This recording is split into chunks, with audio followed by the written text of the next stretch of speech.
Magandang araw mga kaibigan. Bigyan natin ng reaction opinion itong post ni Mr. J. Sonsa. Sabi niya, ay grabe, grabe talaga. Nakakalula ang ating nasaksihan ngayong araw na ito mga kapatid. Matinding pasabog at patunay ito mula sa 18 ex-Marines na sinasabing sila ang nag-deliver ng humigit kumulang sa 805 billion kina Marcos at Romualdez.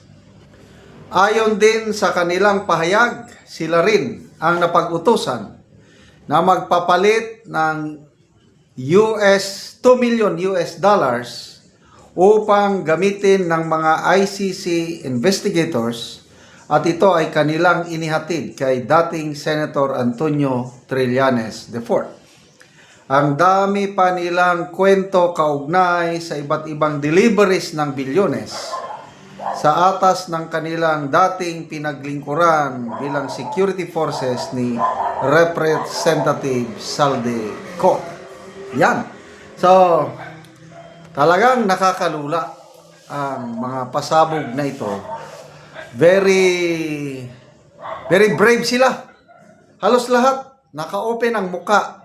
May iba lang na nag-face mask, kailang kita ang kailang yung iba tinatanggal din kung nagsasalita. Matapang. Yung introduction nga ng abogado nila, sabi, mga retirado na ito, mga sundalo, kailang napag desisyonan nila, ito na ang huling laban sa buhay nila.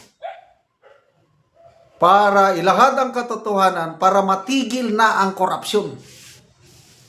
At nung tinanong ng mga media kung handa ba silang humarap sa Senado, sa Blue Ribbon, lahat sila nagsabing yes at pinalakpakan ng mga nandun sa Club Pilipino.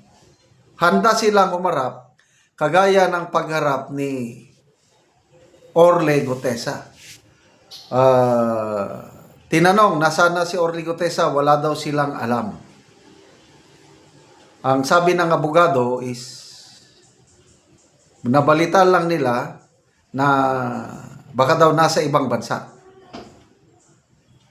So, sinong nagpadala sa kanya sa ibang bansa? I don't know. But ito, mga kasamahan ni Master Sergeant Orly Gutesa, nagtrabaho bilang security forces ni Saldico, at mas marami yung experience nila sa pagdi-deliver ng basura.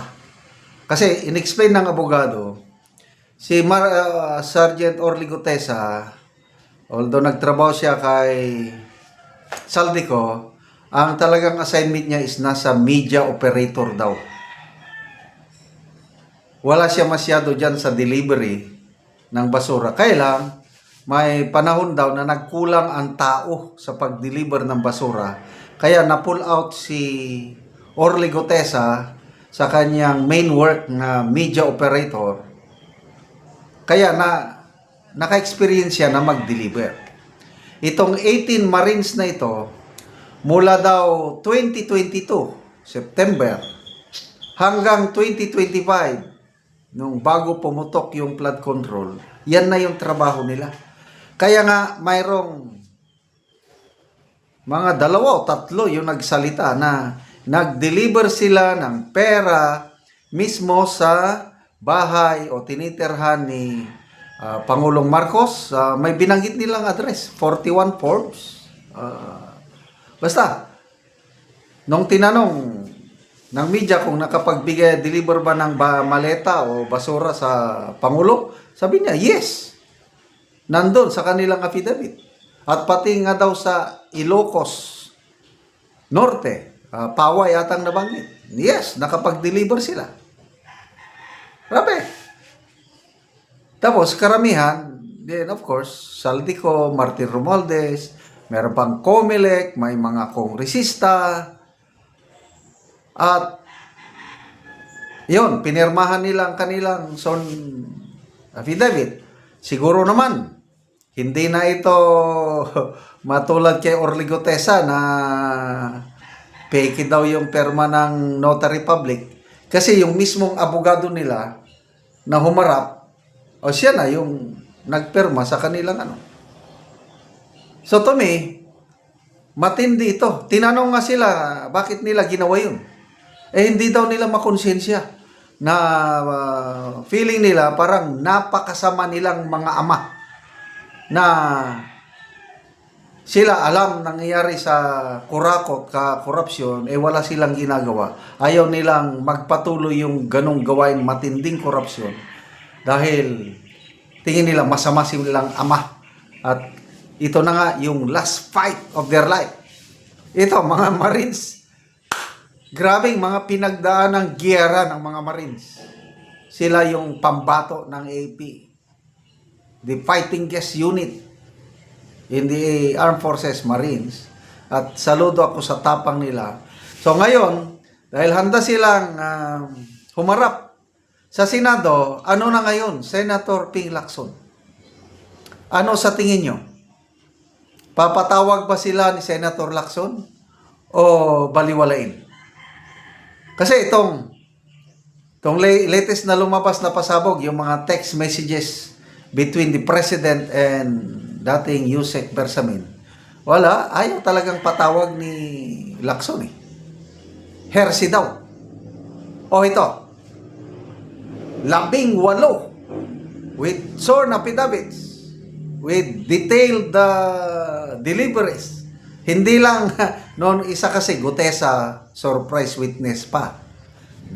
Nabigla si Senator Lacson. Ito, 18. So ano sa tingin nyo mga kaibigan? Papatawag ba sila ni Senator Lacson? Ako, titimbangin ni Senator Lacson yan eh. Pag hindi niya patatawag, lalong magagalit ang taong bayan sa kanya. Kaya sa tingin ko, I hope, tama ko, mapipilitan siyang patawag. Mapipilitan kasi pag hindi niya patawag, talagang klaro, may pinagtatakpan na. Anong rason niya na hindi patawag? Hearsay? Nanyan, mga 18 Marino, dating Marines. Okay lang sana kung mga ordinaryong sibilyan, hindi dating sundalo eh. So, sana nga, tama ang aking hinala, patatawag sila ni Senator Lacson. Salamat mga kaibigan sa inyong pagsubaybay sa ating channel. Nakakatulong kayo ng malaki sa tribong Talanding ng Bukidnon dahil ang sweldo natin sa channel na ito is pantulong po sa tribo. Namimigay tayo ng libreng yero at pako para makapagpatayo naman sila ng mas maayos na tirahan. Panoorin nyo ang video na ito. Muna po ni ang ahong natagan o gero. Salamat kayo sa kuan sin nga gipangatag sa tanan po. Salamat sa Ginoo. Karon kaya pa mo kabalay kay nagluom ra ko sa akong kuan ugangan. Kaya tayo ko karon makabalay sa gihatag nga sin. Oo, karon nagpatindog na siya og bagong balay. Muna ni siya ang natagaan ng Mogero.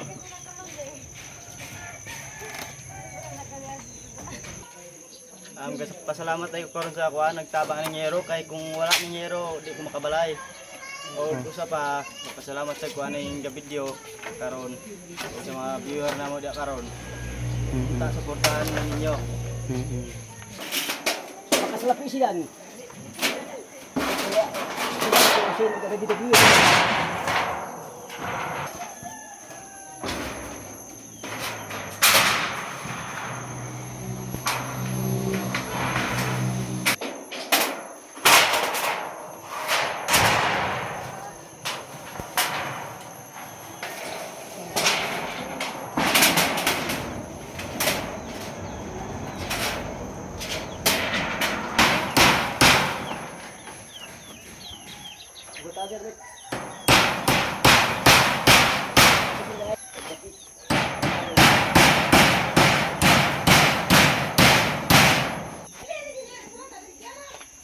So, human na gyud og atok.